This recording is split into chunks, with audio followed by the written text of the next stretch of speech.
Assalamualaikum warahmatullahi wabarakatuh. Perkenalkan, nama saya Aliasia Lubis dari kelas 11 IPA 5. Nah, saya di sini akan menjelaskan tentang biografi Al-Kindi. Ilmuwan muslim yang satu ini adalah seorang filsuf pertama dari kalangan Islam. Ia adalah salah seorang pembesar filsafat sekaligus ahli dalam bidang kedokteran dan astronomi.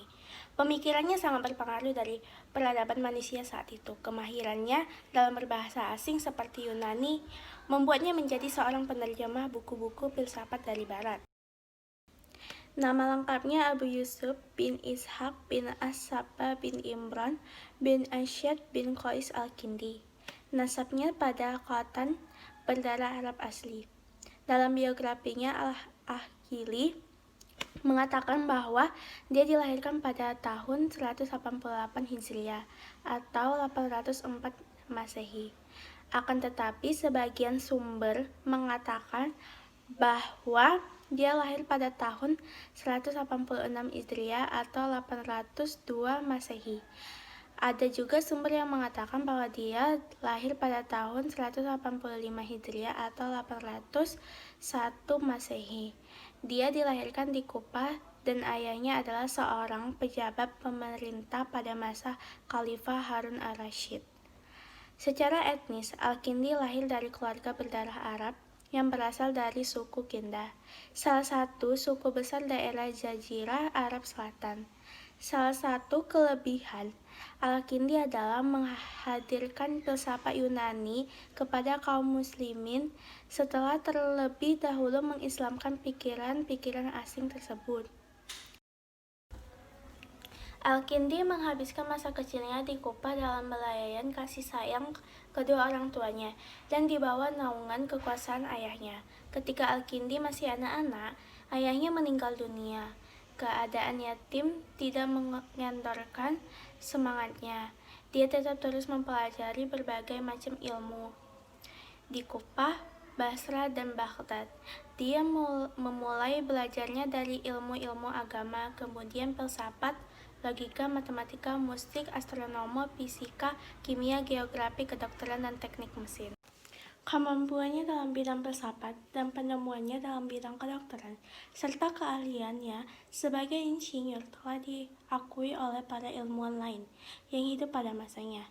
Kejeniusan dan kemampuannya dalam berbagai bidang sempat menjadi sumber kedengkian orang-orang yang dengki dan lemah jiwanya.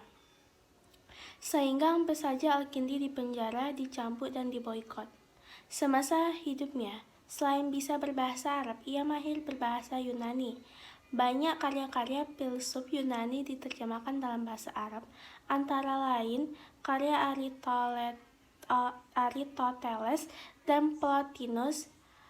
Penguasaannya terhadap berbagai bahasa inilah yang telah membantunya menguasai berbagai macam ilmu dan menjadikannya sangat berpengaruh bagi Khalifah Al-Ma'mun.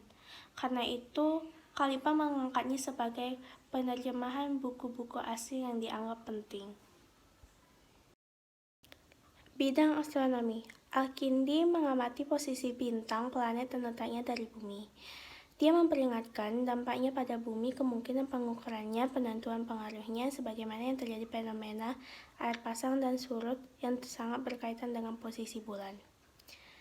Dia memiliki pikiran yang cerdas dan keberanian ilmiah yang menjadikan berani menghubungkan antara satu fenomena dengan fenomena alam lainnya di atas bumi, sehingga dapat menciptakan penemuan baru. Di antara yang menakjubkan adalah bahwa seorang orientalis berbangsa Belanda, De Boer, berpendapat setelah melihat tesis Al-Kindi bahwa hipotesanya tentang air di pasang dan surut tertentu didasarkan pada eksperimen. Penemuan di bidang alam dan fisika. Al-Kindi membuat tesis tentang warna biru langit. Dia menjelaskan bahwa warna biru bukanlah warna langit itu sendiri, melainkan warna dari pantulan cahaya lain yang berasal dari penguapan air dan butir-butir debu yang bergantungan di udara.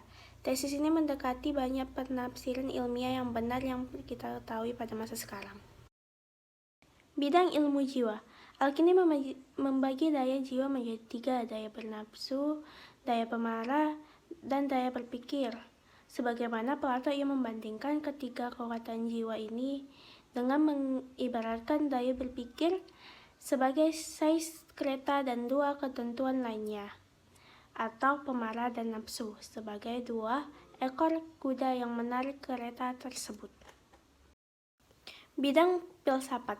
Menurut Al-Kindi, fungsi filsafat sesungguhnya bukan untuk mengungkap kebenaran wahyu atau untuk menuntut keunggulan yang lancang atau menuntut persamaan dengan wahyu. Filsafat haruslah sama sekali tidak mengajukan tuntunan sebagai jalan tertinggi menuju kebenaran dan mau merendahkan dirinya sebagai penunjang bagi wahyu. Al-Kindi orang Islam yang pertama meretas jalan mengupayakan pemanduan antara filsafat dan agama, antara akal dan wahyu. Menurut antara keduanya tidak bertentangan karena masing-masing keduanya adalah ilmu tentang kebenaran. Sedangkan kebenaran itu satu tidak banyak. Ilmu filsafat meliputi ketuhanan, keesaannya, dan keutamaan serta ilmu-ilmu lain yang mengajarkan bagaimana jalan memperoleh apa-apa yang bermanfaat dan menjauhkan diri apa-apa yang mudarat. Hal seperti ini juga dibawa oleh para Rasul Allah, dan juga mereka menetapkan keesaan Allah dan memastikan keutamaan yang diridhoinya. Bagi Al-Kindi, filsafat adalah ilmu pengetahuan yang mulia. Filsafatnya tentang keesaan Tuhan selain didasarkannya pada wahyu juga proposisi filosofis. Menurut dia, Tuhan tak mempunyai hakikat, baik hakikat secara juz'iyah dan aniyah atau sebagian, maupun hakikat kulliyah atau mahiyah atau keseluruhan. Karya-karya Al-Kindi. Al-Kindi telah menulis hampir seluruh ilmu pengetahuan yang berkembang pada saat itu. Tetapi di antara sekian banyak ilmu, ia sangat menghargai matematika. Hal ini disebabkan karena matematika bagi Al-Kindi adalah mukadimah bagi siapa saja yang ingin mempelajari filsafat. Mukadimah ini begitu penting sehingga tidak mungkin bagi seorang untuk mencapai keahlian dalam filsafat tanpa terlebih dahulu menguasai matematika. Matematika di sini meliputi ilmu tentang bilangan, harmoni, geometri, dan astronomi. Al-Kindi mengarang buku-buku dan menurut keterangan Ibn al-Nadim, buku-buku yang ditulisnya berjumlah 241 dalam filsafat, logika, matematika, musik, ilmu jiwa, dan lain sebagainya. Cara filsafat Al-Kindi tidak banyak yang diketahui karena buku-buku tentang filsafat banyak yang hilang. Beberapa karya tulis Al-Kindi antara lain Kitab Al-Kindi Al-Mutashim Bilal Fil Al-Falsafa Al-Ula tentang filsafat pertama, Kitab Al-Fasal Al-Dakhilat wal Al-Masail Al-Maktihiyah wal Al-Mutasha wa Mafaqwa Al-Tabi'iyah tentang filsafat yang serta diperkenalkan dengan masalah-masalah logika dan muskil serta metafisika. Kitab Fi Anahul Tanalul Al-Falsafa Ilal Bi Ilm Al-Riyadiyah tentang filsafat tidak dapat dicapai kecuali dengan ilmu pengetahuan matematika. Kitab Fi Qasid Aristotelis Fil Maqulat tentang maksud Aristoteles dalam kategori-kategorinya. Kitab Bima'iyah Al-Ilim wa Qasamihi tentang sifat ilmu pengetahuan dan klarifikasinya. Risalah Fil Hudud Asya wa Rusumiha tentang definisi benda-benda dan uraiannya. Risalah Fi An-Nahu Jawahir La Asham tentang substansi tanpa badan. Kitab Ibrah Al-Zawami Al-Fikriyah tentang ungkapan-ungkapan mengenai ide-ide komprehensif. Risalah Al-Kimia Fil Ashar Ruhaniyah, sebuah tirisan filosofis tentang rahasia-rahasia spiritual. Dan Risalah Fil Al-Ibana Al-Ilat Al-Fa'ilat Al-Kharibah li al-Kawan wal Afasad tentang penjelasan mengenai sebab jagat yang aktif terhadap alam dan kerusakan. Menurut pendapat Al-Khaili, Al-Kindi wafat pada tahun 260 Hijriah atau 874 Masehi. Ada juga yang mengatakan bahwa dia wafat pada tahun 252 Hijriah atau 866 Masehi. Sekian dari penjelasan saya, bila ada kesalahan mohon maaf. Assalamualaikum warahmatullahi wabarakatuh.